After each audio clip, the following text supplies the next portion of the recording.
আজ আমরা মানুষের নিষেক প্রক্রিয়া নিয়ে আলোচনা করব। পরীক্ষার জন্য নিষেক অত্যন্ত গুরুত্বপূর্ণ।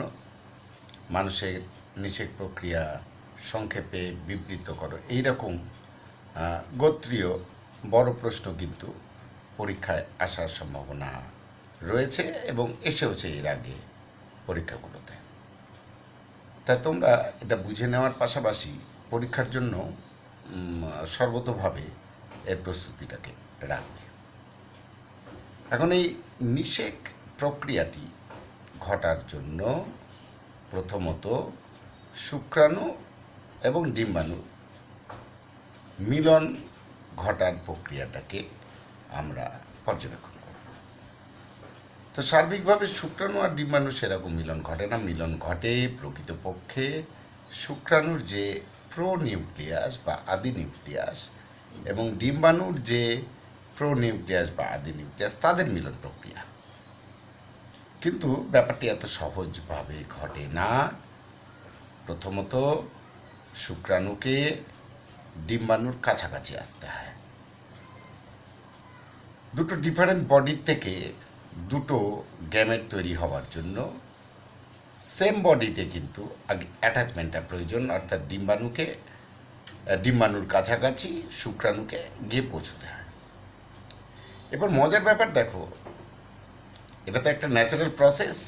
এই প্রসেসটাতে ডিম্বাণু কিন্তু শুক্রাণু ছাড়া অন্য কোনো বস্তুকে নিজের কাছাকাছি ঘেঁষতে পর্যন্ত দেয় না। একের পর এক রাসায়নিক বিক্রিয়াগুলো চলতে থাকে।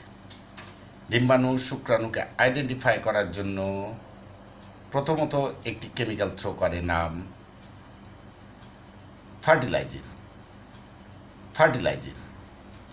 এবার শুক্রাণু ছাড়া কিন্তু কারো কাছে অ্যান্টিফার্টিলাইজিন থাকে না। ফার্টিলাইজিন থ্রো করার সঙ্গে সঙ্গে শুক্রাণু ছাড়া অন্য কোনো বস্তু যদি ডিম্বাণুর কাছাকাছি আসার চেষ্টা করে সেটা কিন্তু ড্যামেজ হয়। ডিম্বাণু তো বাইরে থেকে আইডেন্টিফাই করতে পারে না।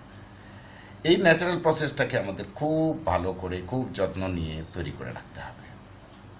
শুধু তাই নয়, অ্যান্টিফার্টিলাইজিন দিয়ে প্রশমিত করার সঙ্গে সঙ্গে ডিম্বাণুর কাছাকাছি গিয়ে শুক্রাণু তার গাত্র সংলগ্ন হলো বলে, তারপরে যে করোনার এরিয়াটা সে কিন্তু পরবর্তী টেস্টে নেয়। অর্থাৎ অনেক ক্ষেত্রে ফার্টিলাইজিন অ্যান্টিফার্টিলাইজিন বিক্রিয়াটিকে উপেক্ষা করে যদি কোনো পার্টিকেল ডিম্বাণুর অ্যাটাচমেন্টে আসতে চায় সেটাও কিন্তু টেস্ট করে নেওয়া হয়। এবং এখানে করোনা রেডিয়েটার যে লেয়ারটা ডিম্বাণুর গায়ে সংলগ্ন হওয়ার পর করোনা রেডিয়েটা কিন্তু তার যে স্তরটা সেটা কিন্তু হায়ালুরোনিক অ্যাসিড সমৃদ্ধ থাকে। ফলে হায়ালুরোনিডেজ এনজাইম যার কাছে নেই সে কিন্তু হায়ালুরোনিক অ্যাসিডের যে লেয়ার করোনা রেডিয়েটার সেটা ভেদ করতে পারবে না, বরং হায়ালুরোনিক অ্যাসিডের সান্নিধ্যে এসে সেই পার্টিকেল ড্যামেজ হয়ে যাবে। অর্থাৎ সেকেন্ড চেকিংটাও কিন্তু হয়ে যায় খুব অদ্ভুতভাবে। তাই এই ন্যাচারাল প্রসেসটাকে অত্যন্ত গুরুত্ব দিয়ে আমাদের অধ্যয়ন করতে হবে। এখানে দেখো শুক্রাণু কিন্তু পাশাপাশি থ্রো করতে পারে। কি থ্রো করতে পারে? হায়ালুরোনিডেজ এনজাইমটাকে। ফলে করোনা রেডিয়েটার সামান্য অংশ সে শিথিল করে দেয় এবং সেই কোষগুলোকে শিথিল করার সঙ্গে সঙ্গে সে তার হেড রিজিয়নটাকে, মস্তক রিজিয়নটাকে ভেতরে প্রবেশ করিয়ে দেয়। ভেতরে প্রবেশ করানোর সাথে সাথে অ্যাক্রোজোম অর্থাৎ মাথার যে অ্যাক্রোজোম সেটা ড্যামেজ হয় এবং সাথে সাথে সেখান থেকে স্পার্ম লাইসিন বলে একটা উৎসেচক যায়। সেই স্পার্ম লাইসিন উৎসেচক গিয়ে ডিম্বাণুর খুব সন্নিকটে পৌঁছে দেওয়ার চেষ্টা করে ওই শুক্রাণুকে। প্রধানত শুক্রাণু মস্তক অংশটাই ভেতরে প্রবেশ করে এবং তার সঙ্গে সেই ক্রোমোজোমগুলো। তারপর শুক্রাণু থেকে অবভিয়াসলি প্রোনিউক্লিয়াস তৈরি হয়, ওইদিকে ডিম্বাণুরও চেঞ্জেস শুরু হয় সেকেন্ডারি সাইড থেকে এবং সেখানে প্রোনিউক্লিয়াস তৈরি হয়। আলটিমেটলি সেই প্রোনিউক্লিয়াস দুটির মিলন ঘটে এবং নিষেক প্রক্রিয়াটি সম্পূর্ণ হয়। এটাই হচ্ছে টোটাল প্রসেসটা। আমরা একটা ডায়াগ্রাম দেব, ডায়াগ্রামের সঙ্গে সবসময় এই কথাবার্তাগুলো ম্যাচিং করতে পারে, নাও করতে পারে, তবুও একটা ডায়াগ্রাম কিন্তু আমরা দেব এবং টেকনিক্যালি এই যে কথাগুলো বললাম সেটাকে তোমরা সারবত্তা হিসেবে উল্লেখ করার চেষ্টা করবে। ঠিক আছে, এবার এক্ষেত্রে কতগুলো পয়েন্ট করতে পারো আলাদাভাবে, দুটো তিনটে ফেস করতে পারো, যে শুক্রাণু ডিম্বাণুর গাত্র সংলগ্ন হওয়া, তারপরে সেকেন্ড স্টেজ দাও করোনা রেডিয়েটার স্তরটাকে বিদীর্ণ করা, তারপর মস্তক প্রবেশ করণ প্রক্রিয়া, সেখানে যে স্পার্ম লাইসিন সেটা বলবে, তারপর প্রোনিউক্লিয়াস গঠন, তারপর ফিফথ পয়েন্টে দিয়ে দাও যে প্রোনিউক্লিয়াস দ্বয়ের মিলন বা ফার্টিলাইজেশন, আর তারপর আফটার ফার্টিলাইজেশন সেখানে জায়গোট তৈরি হবে, এটা বলাই বাহুল্য, সেটাকে উল্লেখ করতে পারো। তো এইভাবেই কিন্তু তোমরা প্রস্তুতি নেবে, বাড়তি কথা বলার দরকার নেই। মার্কস যে বিশাল কিছু থাকে তাও তো নয়, তবুও বড় প্রশ্নের আকারে তোমরা এই কথাগুলোকেই বলার চেষ্টা করবে। প্রথম ফার্টিলাইজিনের বিক্রিয়া, তারপরে চলে আসছে যেটা করোনা রেডিয়েটা সংলগ্ন থাকছে তোমার ওই হাইলোরোনিক অ্যাসিড। এবার ফলে হাইলোরোনিক অ্যাসিডকে ড্যামেজ তারাই করতে পারে যদি হাইলোরোনিক উৎসেচক থাকে, সেটাও স্পার্ম টেস্ট করে নেয়। তারপর পেনিট্রেশন হয় হেড রিজিয়নে, সেখান থেকে স্পার্ম লাইসিন বেরোচ্ছে, তারপরে অ্যাটাচমেন্ট, প্রোনিউক্লিয়াস গঠন এবং আলটিমেটলি প্রোনিউক্লিয়াস দুটোর মিলন বা ফার্টিলাইজেশন। এই প্রসেসটাকে ব্রিফলি তোমরা নিজের ভাষায় নিজেদের মতো করে রপ্ত করবে। আমি একটা ডায়াগ্রাম, যে কোনো বইয়ের থেকে তোমরা ডায়াগ্রাম দিতে পারো, এখানেও আমি কোনো একটি বইয়ের থেকেই সেই ডায়াগ্রামটাকে দেওয়ার চেষ্টা করছি, সেই ডায়াগ্রামও হবে, অথবা অন্য কোনো ডায়াগ্রামও দিতে পারো। ডায়াগ্রামের মতো থাকবে, আর তোমাদের রাইটিং স্কিলটা তোমরা তোমাদের মতো করে রিপ্রেজেন্ট করার চেষ্টা করবে, তাহলেই যথেষ্ট। তারপরে আরও কিছু আনুষঙ্গিক ব্যাপারগুলো রয়েছে, আমরা সেগুলোতে আলোকপাত করব।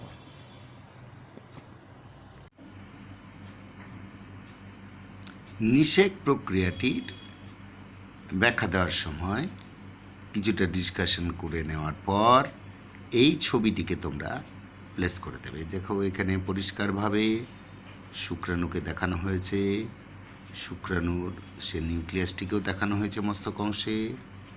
তারপর করোনা রেডিয়েটার যে কোষস্তর সেটাকেও এখানে সুন্দরভাবে ড্রয়িং করে দেখানো হয়েছে।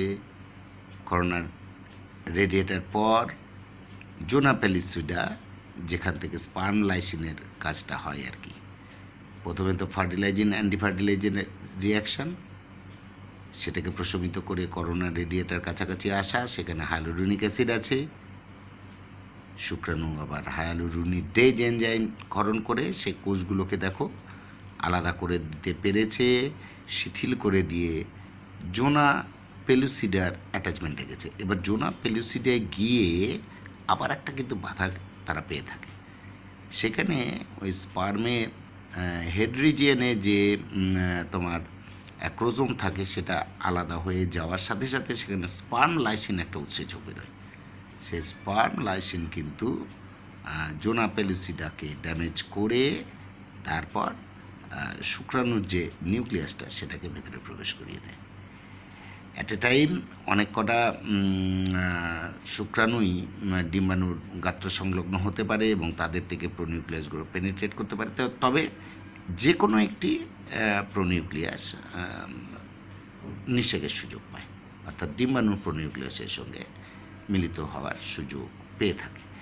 আবার এখানে আর একটা কথা আছে যে ডিম্বাণু মোটামুটি 24 ঘন্টা পর্যন্ত অ্যাক্টিভ থাকতে পারে, আর স্পার্ম বা শুক্রাণুগুলো মোটামুটি 24 থেকে 48 ঘন্টার পর্যন্ত সক্রিয় হতে পারে, অর্থাৎ এই সময়কালে নিষেকটা সম্পাদিত হয়। যদিও স্পার্ম 72 ঘন্টা পর্যন্ত অ্যালাইভ থাকতে পারে, বেঁচে থাকতে পারে। তো এবার জায়গোট তৈরি হয়ে যায়। জায়গোট তৈরি হওয়ার পরেই এমব্রায়ো ডেভেলপমেন্ট বা ভ্রূণের গঠনটা ঘটতে দেখি আমরা সেই সম্পর্কে এবারে একটু আলোকপাত করতে চাই। তোমরা মন দিয়ে শুনবে যখন নিষিক্ত ডিম্বাণু অর্থাৎ জাইগোট দ্রুত গঠন হয়ে গেল নিষেকের পরে, সঙ্গে সঙ্গে সেই জাইগোটের মধ্যে মাইটোসিস সেল ডিভিশন স্টার্ট হয়ে যায় এবং অনেকগুলো কোষ তৈরি হতে থাকে, অবশ্যই ডিপ্লয়েড, কারণ মাইটোসিস সেল ডিভিশন হয়। জাইগোটের এই বিভাজনকে আমরা ক্লিভেজ বা বায়োলজিক্যাল আরেকটা নাম রয়েছে সেগমেন্টেশন বলা হয়। ক্লিভেজ কি, সেগমেন্টেশন কি, প্রশ্ন আসতে পারে। জাইগোটটি বারবার বিভাজিত হয়ে যে ক্ষুদ্র বলের মতো কোষপুঞ্জ গঠন করে তাকে আমরা বলবো মরুলা। মরুলা কি, মরুলা কিভাবে গঠিত হয় তার উত্তর কিন্তু এই লাইনের মধ্যেই রয়েছে। জাইগোট বারবার বিভাজিত হয়ে যে ক্ষুদ্র বলের মতো কোষপুঞ্জ গঠন করে তাকেই আমরা বলবো মরুলা। মরুলা হলো প্রধানত আদি ভ্রূণ, প্রিমিটিভ এমব্রায়ো বা আদি ভ্রূণ হিসেবেই মরুলা চিহ্নিত। মরুলা ফ্যালোপিয়ান নালী থেকে জরায়ুতে এসে ধীরে ধীরে পৌঁছয় এবং পুনরায় বিভাজিত হয়ে এক স্তরীয় ফাঁপা বলের আকার ধারণ করে। তখন তাকে বলা হয়, এই ফাঁপা বলটিকে, ফাঁপা বলের মতো আকারটিকে বলা হয় ব্লাস্টুলা বা ব্লাস্টোসিস্ট। মনে রাখবে, ব্লাস্টুলা বা ব্লাস্টোসিস্ট, এটিও কিন্তু প্রশ্ন হয় মরুলার মতো, যে ব্লাস্টুলা কি বা ব্লাস্টোসিস্ট কি, তার উত্তরও কিন্তু এই লাইনের মধ্যে জড়িয়ে আছে। অর্থাৎ আমরা আরও একবার দেখে নিই যে ব্লাস্টুলার সংজ্ঞাটা। মরুলা যখন ফ্যালোপিয়ান নালী থেকে জরায়ুতে এসে পৌঁছয় এবং আবারও বিভাজিত হয়ে একস্তরীয় ফাঁপা বলের আকার ধারণ করে, তখনই তাকে আমরা ব্লাস্টোসিস্ট বা ব্লাস্টুলা বলবো। খেয়াল রাখবে। এরপরে চলে আসি আমরা যে ব্লাস্টুলার কোষস্তরকে ব্লাস্টোডার্ম বলা হয়। ব্লাস্টুলার মধ্যে যে আমরা কোষের লেয়ারটা দেখতে পাবো সেটাকে আমরা বলবো ব্লাস্টোডার্ম, এবং এই কোষস্তরকে ঘিরে যে কেন্দ্রীয় গহ্বরটা সেটাকে বলবো আমরা ব্লাস্টোসিল। কোশ্চেন হতে পারে ব্লাস্টোডার্ম কি, তারপর ব্লাস্টোসিল কি, উত্তর কিন্তু এটাই। ব্লাস্টুলার কোষস্তরকে আমরা বলবো ব্লাস্টোডার্ম, এবং সেই কোষস্তরকে ঘিরে থাকা অর্থাৎ ব্লাস্টোডার্মকে ঘিরে থাকা, ব্লাস্টোডার্মের অভ্যন্তরে সেই কেন্দ্রীয় গহ্বরকে আমরা বলবো ব্লাস্টোসিল। ঘিরে থাকা নয়, ঠিক আছে? ব্লাস্টোডার্মের অভ্যন্তরীয় কেন্দ্রীয় গহ্বরই হলো ব্লাস্টোসিল। এরপর ব্লাস্টুলা ইনভ্যাজিনেশন পদ্ধতিতে, ইনভ্যাজিনেশনকে ফারোয়িংও বলা হয়, ইনভ্যাজিনেশন পদ্ধতিতে ত্রিস্তর বিশিষ্ট পরবর্তী দশা যেটা, সেটা হচ্ছে গ্যাস্ট্রুলা, গ্যাস্ট্রুলায় পরিণত হয়। তাহলে আমরা কি বলবো? ব্লাস্টোডার্ম ও ব্লাস্টোসিল গঠিত হওয়ার পর ব্লাস্টুলা ইনভ্যাজিনেশন পদ্ধতিতে ত্রিস্তর বিশিষ্ট যে দশায় পরিণত হয় তাকে আমরা বলি গ্যাস্ট্রুলা। গ্যাস্ট্রুলার সংজ্ঞাটা তোমরা এইভাবেই প্রস্তুত করার চেষ্টা করবে।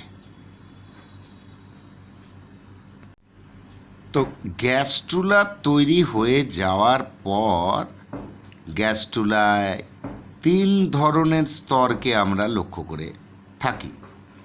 গ্যাস্ট্রুলা তৈরি হলো, আবারও বলি, গ্যাস্ট্রুলা তৈরি হয়ে যাওয়ার পর গ্যাস্ট্রুলায় আমরা 3 ধরনের স্তর লক্ষ্য করে থাকি।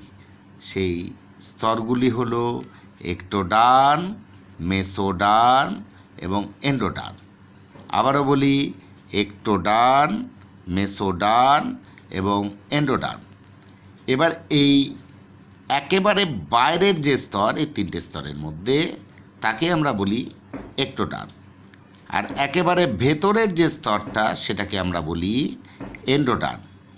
আর ইন বিটুইন অর্থাৎ এক্টোডার্ম ও এন্ডোডার্মের মধ্যবর্তী যে স্তরটা থাকে তাকে আমরা বলি মেসোডার্ম।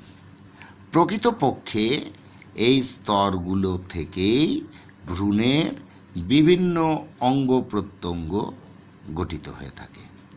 আবারও বলি, এই স্তরগুলো থেকেই কিন্তু ভ্রূণের বিভিন্ন অঙ্গ প্রত্যঙ্গ তৈরি হয়ে থাকে, আর এভাবেই ভ্রূণের গঠন সম্পাদিত হয়ে থাকে। তো আমরা ভ্রূণের গঠনে আরেকবার এক ঝলক লক্ষ্য করি যে কী কী স্টেজ হলো। প্রথমে ডিম্বাণু নিষিক্ত হলো, শুক্রাণু দ্বারা তৈরি হলো জাইগোট। তারপরে শুরু হয়ে গেল তোমার মাইটোসিস সেল ডিভিশন। জাইগোটের এই বিভাজনটাকে আমরা বলছি ক্লিভেজ বা সেগমেন্টেশন। জাইগোট বারবার বিভাজিত হয়ে ছোট ছোট কোষ তৈরি করলো, সেই কোষ পুঞ্জ গঠন করার সঙ্গে সঙ্গে সেই স্টেজটাকে আমরা বলছি, জাইগোটটাকে বলছি মরুলা। তারপরে তৈরি হচ্ছে মরুলা থেকে একস্তরীয় ফাঁপা বলের আকার ধারণ করলো, তখন সেটাকে বলছি ব্লাস্টুলা। তারপরে ব্লাস্টুলা ইনভ্যাজিনেশন পদ্ধতিতে 3 স্তর বিশিষ্ট যে দশায় পরিণত হয় তাকে বলা হচ্ছে গ্যাস্ট্রুলা। এইভাবেই ভ্রূণের গঠন সম্পাদিত হয়। এই চিত্রে আমরা জাইগোট, তারপরে জাইগোটের অভ্যন্তরে যে দ্রুত কোষ বিভাজন, তার ফলে যে সংখ্যা বৃদ্ধি, যেমন 2 কোষ 4 কোষ ইত্যাদি দেখতে পাচ্ছ তোমরা। আলটিমেটলি 16টা কোষ অর্থাৎ কোষপুঞ্জ গঠন হওয়ার সঙ্গে সঙ্গে সেটা মরুলা। তারপরে সে কোষস্তরের বিন্যাস অর্থাৎ ব্লাস্টোডার্ম এবং ব্লাস্টোসিল। এইভাবেই জাইগোট থেকে মরুলা, ব্লাস্টুলা ইত্যাদি গঠিত হয়ে থাকে। তোমরা এর আগে ডিসকাশন অর্থাৎ এমব্রায়ো ডেভেলপমেন্টের যে ডিসকাশনটা হলো তাতে তোমরা এই ছবিটাকে উল্লেখ করে দিতে পারো। এবারে আমরা সরাসরি চলে আসছি রোপণ বা ইমপ্ল্যান্টেশন, অর্থাৎ নিষিক্ত ডিম্বাণু জরায়ু কোটরে অর্থাৎ উইদিন ইউটেরাইন সারফেস, যেটাকে আমরা এন্ডোমেট্রিয়াম বলি, তাতে কিভাবে রোপিত হয় তার প্রসেস সম্পর্কে একটা সংক্ষিপ্ত ধারণা।